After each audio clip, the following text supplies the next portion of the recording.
સમાચારો જોઈએ વિસ્તારથી ને સૌથી પહેલા આપને લઈ જવા છે રખિયાલ વિસ્તારમાં કે જ્યાં આતંક મચાવનાર અરાજકતાનો નગ્ન નાચ કરનાર એ લુખ્ખાઓને પોલીસે ઝડપી પાડ્યા। 6 માંથી 4 લુખ્ખાઓને ઝડપી પાડ્યા છે ને હવે સરા જાહેર તેમનો વરઘોડો કાઢવામાં આવી રહ્યો છે। એ દ્રશ્યો તમને જો બે દ્રશ્યો બતાવવા છે કે જ્યારે ખુલ્લી તલવાર સાથે એ અરાજકતાનો નગ્ન નાચ કરી રહ્યા હતા, લોકોને ધમકાવી રહ્યા હતા અને એની સાથે સાથે પોલીસને પણ ધમકાવી રહ્યા હતા। બે પોલીસ કર્મચારીઓ કે જેમને તેઓ ધમકાવી રહ્યા હતા ગાડીમાંથી ઉતરવા પણ નહોતા દીધા અને હવે પોલીસે જ્યારે તેમને ઝડપી પાડ્યા છે ત્યારે તેમનો વરઘોડો કાઢવામાં આવી રહ્યો છે। આ બધા જ આરોપીઓ જે છે એ એકથી એક છટાયેલા બદમાશ છે, એકથી એક પંકાયેલા ગુનેગારો છે। ભૂતકાળ છે, કોઈની ઉપર 16 ગુના નોંધાયા છે તો કોઈની ઉપર 43 ગુના નોંધાયેલા છે અને હવે જ્યારે 4 આરોપીઓની એ 4 લુખ્ખાઓને પોલીસે ઝડપી પાડ્યા છે ત્યારે ફરી તેમને ઘટના સ્થળ પર લઈ જવામાં આવ્યા છે। પહેલા બાપુનગરમાં આતંક મચાવ્યો ને ત્યાંથી તેઓ રખિયાલ પહોંચ્યા હતા। 18 તારીખની એ રાત હતી કે જ્યારે બે વિસ્તારને તેમના દ્વારા બાનમાં લેવામાં આવ્યા હતા અને પીસીઆર વાન પહોંચી હતી।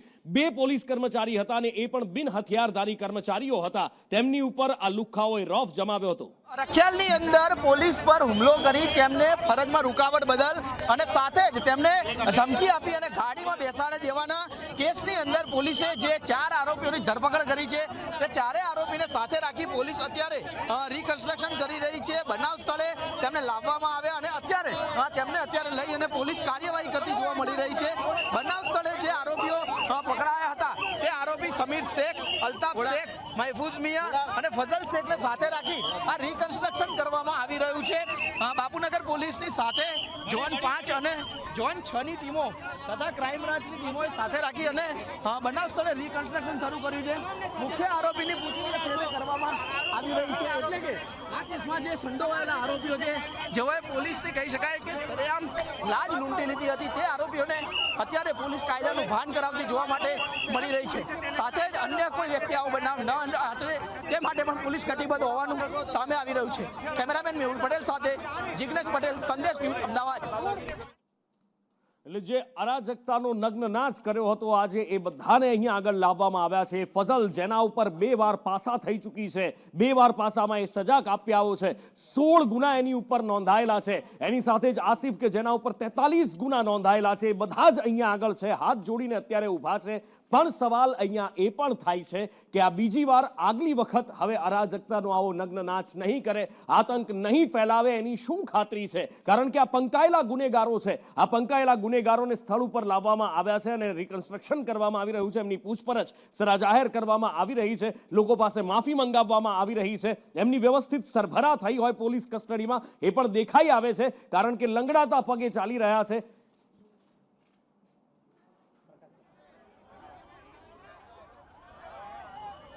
આ એ જ આરોપીઓ છે કે જેમણે રખિયાલ વિસ્તારમાં કાયદો અને વ્યવસ્થા હાથમાં લીધી હતી ને આજે પોલીસ દ્વારા આ આરોપીઓને અમદાવાદના એ જ વિસ્તારમાં એ જ જગ્યા ઉપર લઈને આવ્યા છે કે જ્યાં આગળ આ આરોપીઓને જોવા માટે મોટી સંખ્યામાં સ્થાનિકો ઉમટ્યા છે અને મોટી સંખ્યામાં પોલીસનો કાફલો ખડકી દેવામાં આવ્યો છે કારણ કે આ આરોપીઓએ કાયદો અને વ્યવસ્થા હાથમાં લીધી હતી, કાયદો અને વ્યવસ્થા ખોરવવાનું કામ કર્યું હતું અને આજે આ જે આરોપીઓ છે તે આરોપીઓ પોલીસના સકંજામાં છે અને તેમને ઘટના સ્થળ ઉપર લઈ જઈને રિકન્સ્ટ્રક્શન કરવામાં આવ્યું છે।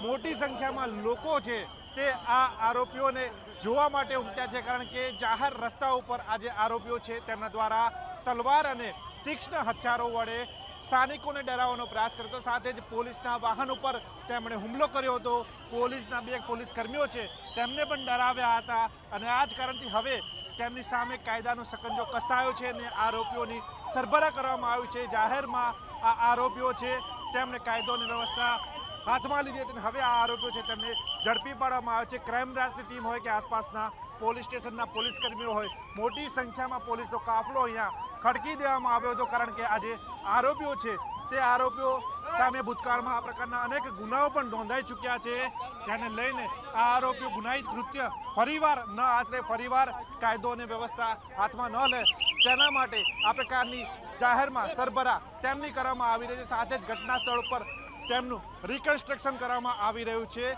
કારણ કે આ જે આરોપીઓ છે તે ગુનાહિત કૃત્ય આચરવાવાળા છે।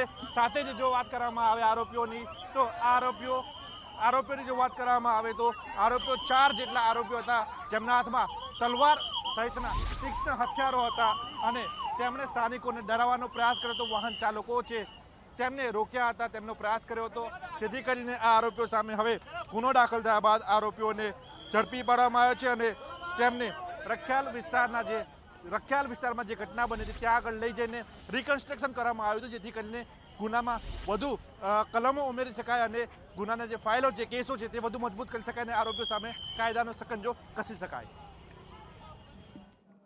કાયદાનો સકંજો તો કસવામાં આવ્યો છે અને એ લથડિયા ખાતા પગ, એ ઢસડાતા પગે ચાલી રહ્યા છે. જ્યાં ખભે તલવાર ટાંગી અને ચાલી રહ્યા હતા, અરાજકતાનો નગ્ન નાચ કરી રહ્યા હતા, પોલીસ કર્મીઓને ડરાવી ધમકાવી રહ્યા હતા, એ જ હવે હાથ જોડીને અત્યારે ઊભા છે અને તેમનું સરઘસ કાઢવામાં આવ્યું છે, વરઘોડો કાઢવામાં આવ્યો છે. પોલીસને કહી રહ્યા હતા કે એક એકને પકડીને મારીશ અને અત્યારે હવે લથડિયા ખાતા પગે ચાલી રહ્યા છે. પણ આ લોકો સુધરશે કે કેમ, એ સવાલ એટલા માટે છે કે બે વખત, ત્રણ વખત ને કોઈ પાંચ વખત પાસામાં જઈ આવેલું છે. 16 થી લઈ અને 32-34 ગુના નોંધાયેલા છે અને એ પછી પણ સ્વાભાવિક છે ભૂતકાળમાં પણ પોલીસે સરભરા કરી જ હશે, પણ એ પછી પણ જો આટલા છાકટા થઈને ફરતા હોય તો પછી હવે ફરી પાછું આવું કૃત્ય નહીં કરે, એની કેવી રીતે બાંહેધરી લઈ શકાય, એની કેવી રીતે ખાતરી માની શકાય, એ પણ સવાલ છે ને. એની સાથે સાથે સવાલ પોલીસની મનસા ઉપર પણ ઊભા થાય છે કે અત્યારે આ લુખ્ખાઓને, આ ગુંડાઓને સરા જાહેર વરઘોડો કાઢવામાં આવી રહ્યો છે, વ્યવસ્થિત એમની સર્વિસ પણ કરવામાં આવી છે, દેખાય છે, પણ એની સાથે માત્ર 2 પોલીસ કર્મીઓ, અનઆર્મ્ડ પોલીસ કર્મીઓ, બિન હથિયારધારી પોલીસ કર્મીઓ જે આ લુખ્ખાઓની ચમકતી તલવાર સામે કંઈ જ કરી શકે એમ નહોતા,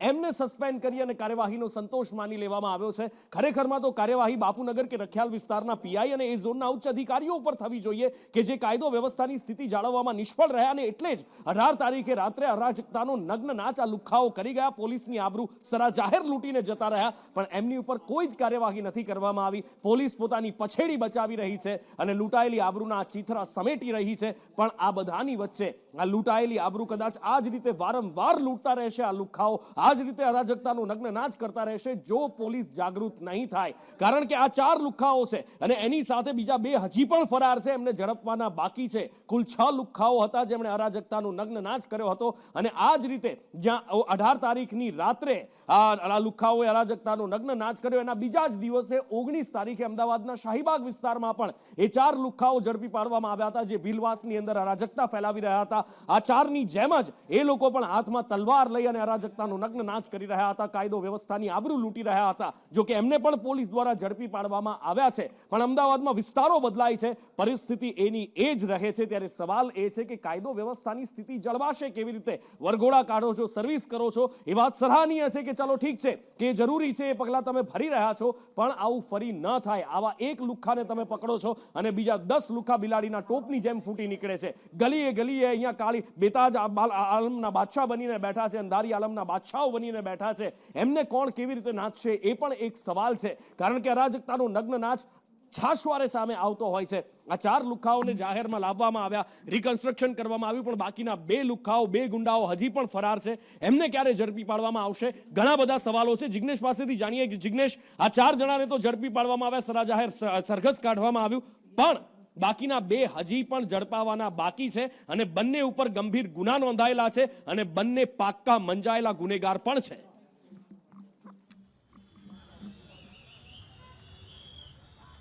નુપુર, ગઈકાલે પોલીસ ઉપર આતંક મચાવવાવાળા આરોપીઓ આજે પોલીસ અને પબ્લિકને નતમસ્તક થઈ અને માફી માંગતા હોય તેવા દ્રશ્યો ફરી એક વખત જોવા મળ્યા છે. જે આરોપીઓ એક દિવસ અગાઉ છાટકા બની અને પોલીસને ચેલેન્જ આપતા હતા, પોલીસને પડકારતા હતા, તેવા 4 આરોપીઓની પોલીસે ધરપકડ કરી અને તેમને કાયદાનું ભાન કરાવ્યું છે. એ ગુનામાં ક્રાઇમ બ્રાન્ચ અને અમદાવાદ બાપુનગર પોલીસ તથા જે ઝોન દ્વારા જે કાર્યવાહી કરવામાં આવી છે તેમાં સમીર શેખ, અલ્તાફ શેખ, મહેબૂબ મિયા અને ફઝલ શેખ ઝડપી લેવામાં આવ્યો છે. જોકે આ કેસના હજી 2 આરોપી અન્ની રાજપૂત અને સર્વર ઉર્ફે કડવો છે તે ફરાર છે. આ તમામ આરોપીઓ જે ગરીબનગર પાસેથી જે બ્રિજ પસાર થાય છે કે જે સોનીની ચાલી થઈ અને અમરેવાડી તરફનો જે મુખ્ય માર્ગ છે ત્યાં તેઓ જતા હતા અને તે સમય દરમિયાન આ માથાકૂટ કરી હતી બ્રિજના છેડા ઉપર. પરંતુ જ્યારે વિડીયો જે સમયનો વાયરલ થયો તે વિડીયો પણ તે બ્રિજ પહેલાનો જ હતો કે જ્યાં રખિયાલ પોલીસની એક ટીમ તેમને રોકવા આવી હતી. જે ગાડી હતી તેમાં 2 કર્મચારીઓ કર્મચારીઓ રખિયાલ પોલીસના હતા અને તેઓને પણ તેઓએ ધમકાવી સરકારી ગાડીને નુકસાન પહોંચાડ્યું હતું, સરકારી જે મિલકત છે તેના ઉપર તલવાર વડે હુમલો કર્યો હતો, જે બદલ જે ચારે આરોપી છે તેના વિરુદ્ધ કાર્યવાહી કરવામાં આવી છે। આ ગુનામાં જે પોલીસે આરોપીઓ પકડાયા છે, જો તેમના ગુનાહિત ઇતિહાસ પર કદાચ નજર કરીએ તો એટલો લાંબો તેમનો ઇતિહાસ રહેલો છે કે જે પોલીસ માટે પણ અને સામાન્ય જનતા માટે પણ થોડો વિખવાદભૂરૂપ અને કહી શકાય કે લોકોને ગંભીર કરનારો, ડરાવનારો છે। એટલે કે જે આરોપીઓ છે તે સંપૂર્ણપણે રીઢા ગુનેગાર છે। 48 ગુના, 40 ગુના, 21 ગુનાના આરોપીઓ જે 6 વખત પાસા ભોગવી ચૂક્યા છે, તડીપારી ભોગવી ચૂક્યા છે। માટે આવા આરોપીઓને જાહેરમાં પબ્લિકની માફી મંગાવી, પબ્લિકમાં તેમનો જે ધાક છે તે ન રહે તે માટે પોલીસે આ કાર્યવાહી કરી છે। ફજલ શેખ કે જે આ ગુનાનો મુખ્ય આરોપી છે તેના વિરુદ્ધ 16 ગુના છે, તે 2 વખત પાસા પણ ભોગવી ચૂક્યો છે। અફતાબ ઉર્ફે જુમ્મન કે જે આ ગુનાનો આરોપી છે તેના 43 ગુના પોલીસ ચોપડે નોંધાયેલા છે, એટલે કે 43 ગુનાનો તે આરોપી છે, 6 વખત પાસા ભોગવી ચૂક્યા છે। ફરાર આરોપી છે તે સરવર ઉર્ફે કડવો, તે 21 ગુનાનો આરોપી છે।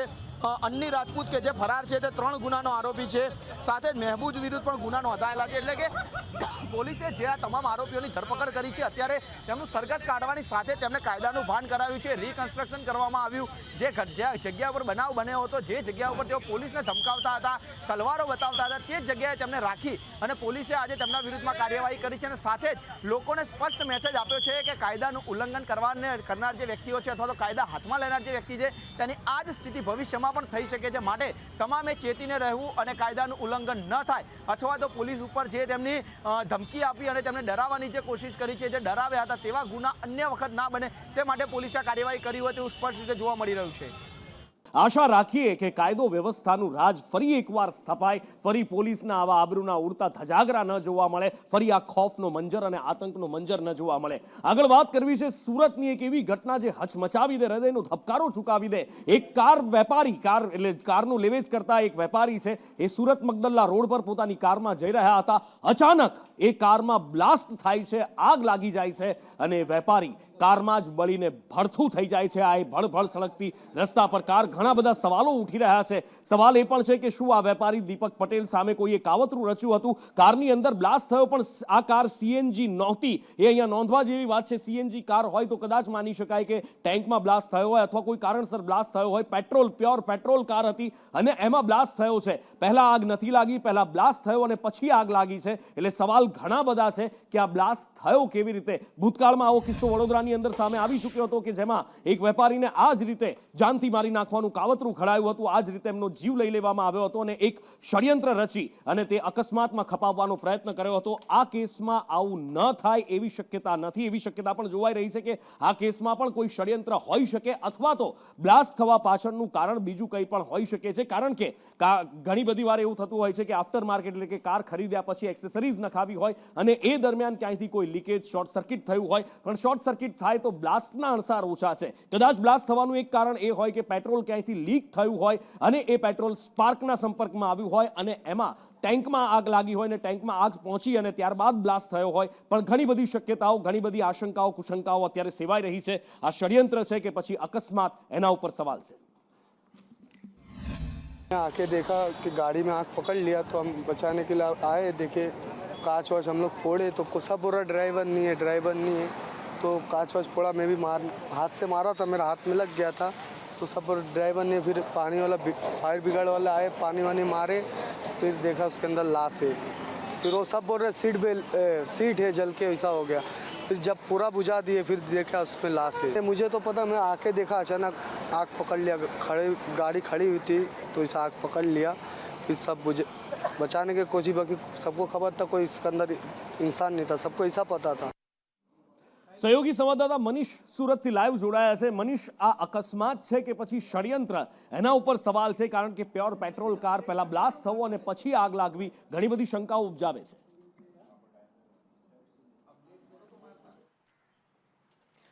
જી બિલકુલ નુપુર, વાત કરીએ તો આંબા ગામના જે વેપારી છે, જે કાર લે વેચનું કામકાજ કરે છે, ત્યારે પોતાના ઘરેથી પોતાનો મોબાઈલ મૂકીને અન્ય કામ માટે ગયા હતા, ત્યારે જે મગદલ્લા સચિન રોડ પર આવેલું હતું, ત્યારે અચાનક જ કારની અંદર બ્લાસ્ટ થયો હતો સ્થાનિક લોકોના મતે અને ત્યારબાદ જોરમાંથી જે બ્લાસ્ટ થયો હતો અને જે આગ છે તે ભભૂકી ઉઠી હતી। આજુબાજુના લોકો છે તે દોડી આવ્યા હતા। આ દીપકભાઈ પટેલને છે બચાવવાની કોશિશ પર કરી હતી, પરંતુ આગે જોતાની કહેવાય કે સમયની અંદર જ વિકરાળ સ્વરૂપ ધારણ કરી લીધું હતું. દીપકભાઈ જે કહેવાય કે કારની જે બીજી સીટ પર પહોંચ્યા હતા ત્યાં જ તેનું આગની અંદર ભરતું થઈ ગયું હતું. સમગ્ર મામલાને લઈને ફાયર વિભાગને જાણકારી આપવામાં આવી હતી. ફાયર વિભાગ તાત્કાલિક અસરથી પાણીનો મારો ચલાવ્યો હતો. ત્યારે ફાયર વિભાગ પર ચોંકી ઉઠી હતી, કારણ કે જ્યારે આગ છે તે વિકરાળ સ્વરૂપ ધારણ કર્યું હતું અને જ્યારે આગ બુઝાઈ ગઈ હતી ત્યારે અંદર દરવાજો ખોલીને જોયું હતું તો આ દીપકભાઈ છે તે મૂટ હાલતમાં મરી આવ્યા હતા. મહત્વની એ વાત છે કે આ જે પ્યોર પેટ્રોલ કાર હતી અને સીએનજી પણ હતી, તો કયા કારણસર આગ લાગી હતી, કયા કારણસર બ્લાસ્ટ થયો હતો? કારણ કે અમુમન જોવા જાય ત્યારે તો સીએનજી કારમાં છે શોર્ટ સર્કિટના લીધે કે પછી ગેસ લીકેજના લીધે આગ લાગતી હોય, જેના લીધે લોકોના મોત થતા હોય છે. પરંતુ આ પ્યોર પેટ્રોલ કાર હતી અને તેમાં આગ લાગતા અનેક સવાલો ઉઠી રહ્યા છે. દીપકભાઈ છે તે વેપારી હતા અને પોતે જે કહેવાય કે કાર લે વેચનું કામકાજ સાથે સંકળાયા હતા અને જે કહેવાય કે સ્પોટના જે કપડાં આવે તેનું પણ ઇમ્પોર્ટ એક્સપોર્ટનું તેમનું કામકાજ હતું સ્થાનિકના મતે. ત્યારે હવે અત્યારે તેમના જે મુદ્દેને છે તે સુરતની નવી સિવિલ હોસ્પિટલમાં ખસેડવામાં આવ્યા છે અને પીએમ કરવામાં આવ્યું છે.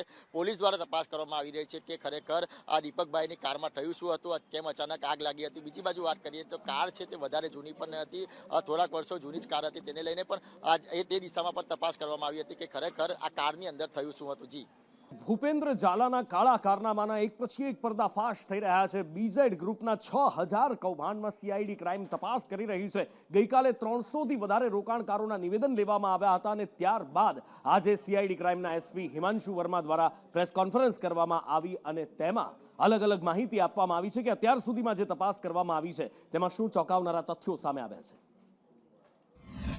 8 में से 7 हमने जो है वो अरेस्ट कर लिए हैं. एक जो भूपेंद्र सिंह झाला है उसके लिए जो है हम गिरफ्तारी के लिए जो है वो प्रयास कर रहे हैं. अलग अलग टीमें जो है इसमें लगाई हुई हैं. हमारे अलग अलग जो राज्य हैं वहाँ पे हमने टीमें भेजी हुई हैं और अलग अलग एंगल पे हम उसकी तपास कर रहे हैं कि उसकी जो कि वो कहाँ पे हो सकता है. इसके अलावा इसमें जो है जो इनके जो हमने अकाउंट्स वगैरह देखे हैं तो इनकी छोटी मोटी करके 11-12 कंपनीज हैं, जिसमें मेन जो इनकी 4 कंपनीज हैं उनके 16 अकाउंट्स हैं और उन 16 अकाउंट्स में से अभी मोटा मोटा जो है लगभग 360 करोड़ का जो है क्रेडिट इनके उसमें देखा गया है. ये 360 करोड़ का इनके जो है इन्होंने पैसा लिया है. वो अभी प्राइमरी उस पर जो है हमें दिख रहा है कि ये 4 जो कंपनीज हैं इनकी. बिकू सिंह परमार का लड़का उनका कोई भागीदार था, ऐसा कुछ आया था, उसमें कुछ पूछताछ हुई है या कुछ तपास में बाहर आया है? बीजेपी के लोग कोई शामिल है ऐसा कुछ? इसमें देखिए अभी जो हमने अभी तक जो डेटा जो हमने देखने को मिला है उसमें ऐसी कोई बात हमारे पास सामने नहीं आई है.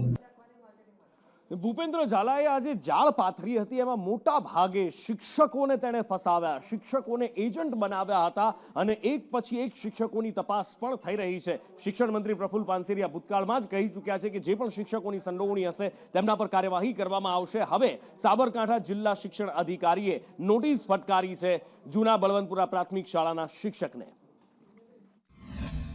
પ્રાંતિજ તાલુકાના આરસોડા પ્રાથમિક શાળાના મદદની શિક્ષક શ્રી ની સીઆઈડી ક્રાઇમ દ્વારા પૂછપરછ કરવામાં આવી છે અને તેમને લઈ જવામાં આવેલા છે. તો આ બાબતે સવારે અમારા બીઆરસી અને ટીપીઓ મારફતે તપાસ કરાવવાના આદેશ આપી દેવામાં આવેલા છે. એમની અટકાયત કરવામાં આવેલી છે. હાલ ક્યાં છે એવી અહેવાલ આવેથી આગળની નિયમોસરની કાર્યવાહી કરવામાં આવશે. જે લોકોના નામ આની અંદર આવેલા છે અમારી સામે એ બધાની અમે ટીપીઓ મારફતે તપાસ કરાવવામાં આવેલી છે. જી, આ બાબતે કોઈ રોકાણકાર અમારી સામે આવ્યા નથી. રખિયાલમાં આતંક મચાવનારે લુખ્ખાઓને પોલીસે ઝડપ્યા. આમ તો જો કે 6 હતા, એમાંથી 4ને ઝડપ્યા અને એમનું સરઘસ કાઢ્યું હતું. પણ અમદાવાદમાં આ અરાજકતાની કહાની કોઈ એક એરિયા પૂરતી, કોઈ એક વિસ્તાર પૂરતી સીમિત નથી. જે 18 તારીખની રાત્રે રખિયાલમાં લુખ્ખાઓએ આતંક મચાવ્યો હતો, ત્યાં 19 તારીખ એટલે કે બીજા દિવસની સવારે શાહીબાગના ભીલવાસમાં પણ કેટલાક લુખ્ખાઓ આ જ રીતે હાથમાં તલવાર લઈ અમદાવાદને પોતાના બાપની જાગીર સમજીને નીકળ્યા હતા અને સરા જાહેર આતંક ફેલાવ્યો હતો. આખરે પોલીસે આ 4 લોકોને પણ ઝડપી પાડ્યા અને તેમનું પણ સરઘસ કાઢ્યું.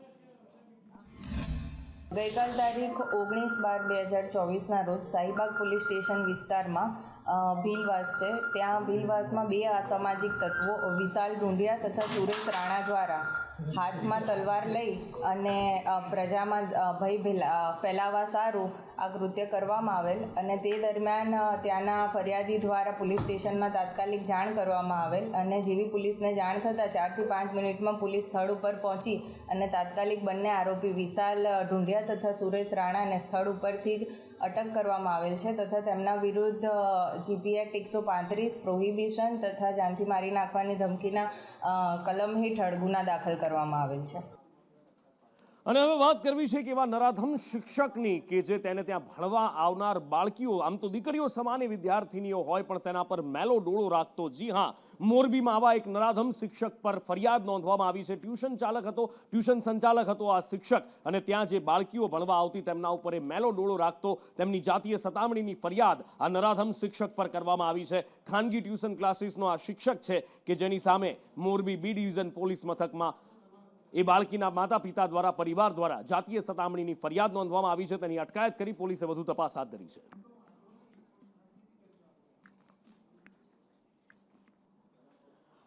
અને આગળ વાત કરવી છે, એક બાજુ બુટલેગરો છે કે જે બેફામ બની રહ્યા છે અને બીજી બાજુ પોલીસ દ્વારા આ ચાંપતો બંદોબસ્ત ગોઠવવામાં આવ્યો છે. પણ આરોગ્યની સુવિધાઓ પણ હંમેશાથી વિવાદમાં રહેતી આવી છે. એમ્સ હોસ્પિટલ કોને મળશે?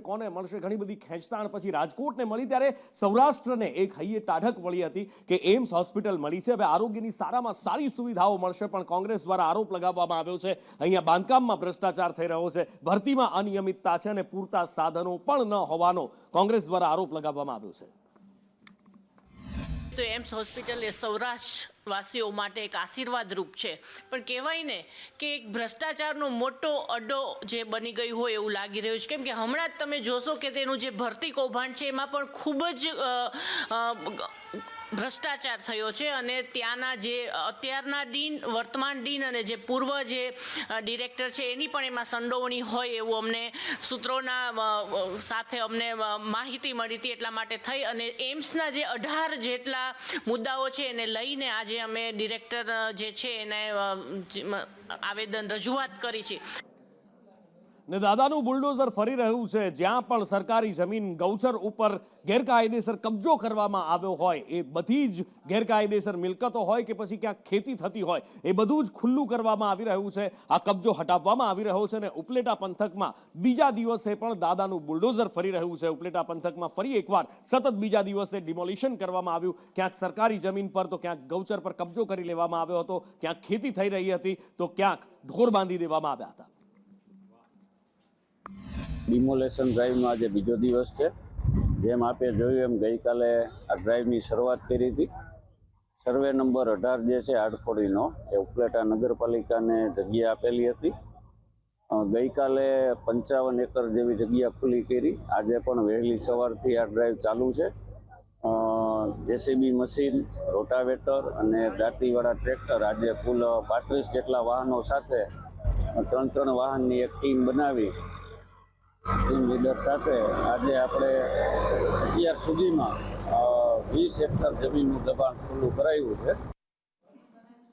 બનાસકાંઠામાં નકલી આધાર કાર્ડ મુદ્દે કાર્યવાહી કરવામાં આવી છે. નકલી આધાર કાર્ડ મુદ્દે અહીંયા આગળ 2 કર્મચારીઓને ઝડપી પાડવામાં આવ્યા છે. પાલનપુરમાંથી આ બોગસ આધાર કાર્ડનો ખુલાસો થયો હતો ત્યારે તપાસના ધમધમાટ દરમિયાન જનસેવા કેન્દ્રના 2 આધાર કાર્ડ ઓપરેટરોની પૂછપરછ કરવા માટે સાયબર સેલ દ્વારા તેમને રાઉન્ડ અપ કરવામાં આવ્યા છે.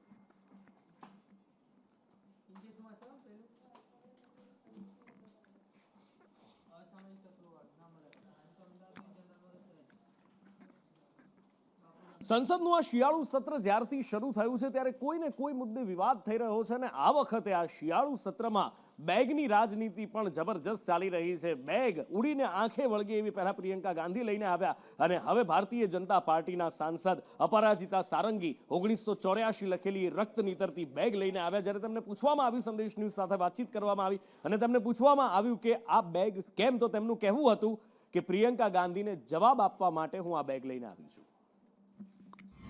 पता है कि आपके दिमाग में क्यों आया ये कि अभी तो ये लोग देख रहे थे कि प्रियंका गांधी बैग लेके आ रही हैं, कोई न कोई उस पर मैसेज लिखा हुआ होता था, आज आप भी बैग लेके गई।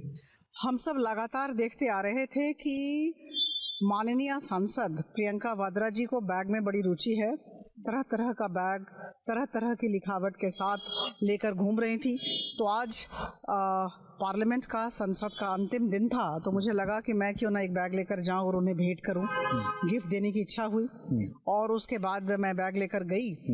भीड़ में वो आ रही थी, सबके साथ अन्य कांग्रेस के सांसद भी थे और मैंने उनको भेंट दी और उसके बाद उन्होंने ग्रहण किया और थोड़ी देर तक तो असहज हो गई, समझ में नहीं आया उन्हें कि क्या कहूँ, लेकिन फिर लेकर चली गई। उस बैग पर 1984 राइट्स लिखा हुआ था और रक्त के कुछ बूंद थे। तो देखिए ये एक मैसेज भी था। दिल्ली से कैमरामैन रोहित त्रिपाठी के साथ मैं अजय यादव, संदेश न्यूज। ગુજરાત વિદ્યાપીઠમાં આરએસએસનો કાર્યક્રમ રાખવામાં આવ્યો અને હોબાળો મચી ગયો હતો અને આ બાબતે જ્યારે પૂર્વ કુલપતિ કુલનાયક આયંગરને પૂછવામાં આવ્યું તો તેમના દ્વારા કહેવામાં આવ્યું હતું કે ગુજરાત વિદ્યાપીઠ એટલે કે ગાંધીજીના વિચારોથી બનેલી છે અને આરએસએસ અને ગાંધીજીની વિચારધારાનો કોઈ મેળ નથી। પર એ વાત મૂકવામાં આવી છે કે 22 ડિસેમ્બરના રોજ રાષ્ટ્રીય સેવક સંઘનો એક કાર્યક્રમ ગોઠવવાનો છે, ઉજવવાનો છે, જે એક સભા છે અને એ સભા ગુજરાત વિદ્યાપીઠના પ્રાંગણમાં થવાની છે, જેની અંદર જે ચર્ચાના મુદ્દા છે એ તો સારા જ હોય કહેવા મુજબ કે સમરસતા, સ્વદેશી જીવનશૈલી વગેરે વગેરે। પરંતુ સવાલ એ થયો છે કે શું આ ગુજરાત વિદ્યાપીઠ ગાંધીજીની સંસ્થામાં આ થવું જોઈએ, એ યોગ્ય કહેવાય? તો મારું એવું માનવું છે કે એ અયોગ્ય પણ છે અને વિવેકહીન પણ છે। વિવેકહીન એટલા માટે કે રાષ્ટ્રીય સેવક સંઘ પોતાના ઇતિહાસથી જ પરિચિત છે કે ગાંધી વિચાર સાથે એમને મેળ નથી। એ તો હિન્દુ રાષ્ટ્રની કલ્પના કરે છે। શિયાળો બરાબરનો જામ્યો છે પણ હજી આવનારા દિવસોમાં ઠંડી વધવાની છે અને એમાં પણ સૌરાષ્ટ્ર કોલ્ડ વેવની જકડમાં આવવાનું છે તેવું હવામાન વિભાગનું કહેવું છે। રાજકોટ, પોરબંદર અને કચ્છમાં कोल्ड वेव की शक्यता व्यक्त करवामां आवी छे। अगले हफ्ते की बात करें तो गुजरात में मौसम मुख्य तौर पर ड्राई बना रहेगा। तापमान जो है गुजरात में जो है मोस्टली नो लार्ज चेंज में देखने को मिलेगा। सौराष्ट्र कच्छ रीजन में, गुजरात रीजन की बात करें तो उसमें टेम्परेचर कई हिस्सों पे जो है नो लार्ज चेंज में ही रहेगा विथ राइजिंग टेंडेंसी। और अगर हम बात करें पिछले 24 घंटों में कैसा रहा है न्यूनतम तापमान गुजरात में, उसमें से 2 स्टेशन जो हैं गुजरात में मुख्य तौर पर बात करें तो वहाँ हमें कोल्ड वेव दर्ज किया गया, जिसमें नलिया एक स्टेशन है कच्छ में जहाँ पे 6.4 डिग्री सेल्सियस तथा राजकोट में जो है 9.5 डिग्री सेल्सियस तापमान दर्ज किया गया। सबसे न्यूनतम तापमान 6.4 नलिया का रहा है। साथ ही बात करें अहमदाबाद की तो अहमदाबाद में 13.4 डिग्री सेल्सियस तथा गांधीनगर में 13.3 डिग्री सेल्सियस जो है तापमान आज दर्ज किया गया है।